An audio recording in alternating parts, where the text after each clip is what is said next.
Jealousy is a slippery slope. My dear friends, may we encourage one another in the blessings that God has given to each other and be grateful and thankful for our friends, our brothers, our sisters. When God blesses them, may we rejoice as well. But Saul was not that way. He was jealous throughout of David because he had his kingdom stripped from him. And God was anointing this young man, David, bearing in mind this young man who saved Israel from the hands of the Philistines by slaying Goliath. But Saul overlooked past everything there.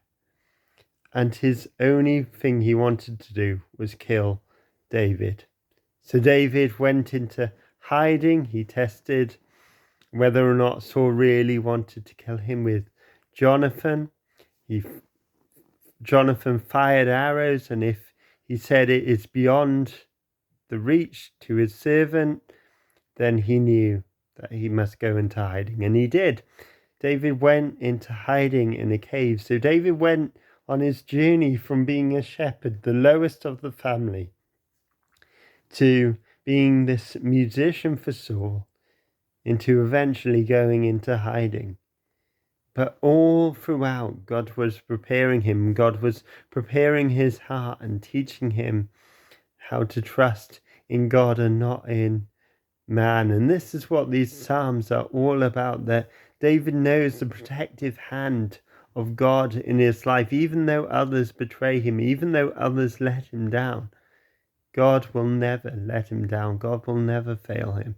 I pray this, my dear friends, that we all know the hand of God on our life, even when others fail, even when society corrupts us. May we not be corrupted.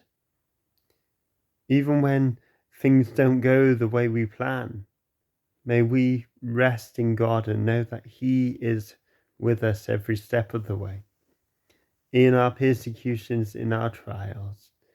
And like David, may we rise up victorious by trusting and obeying in God.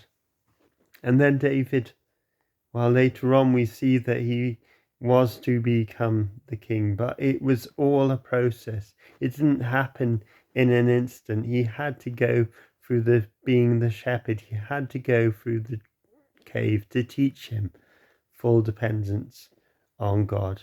May we be fully dependent on God in every way.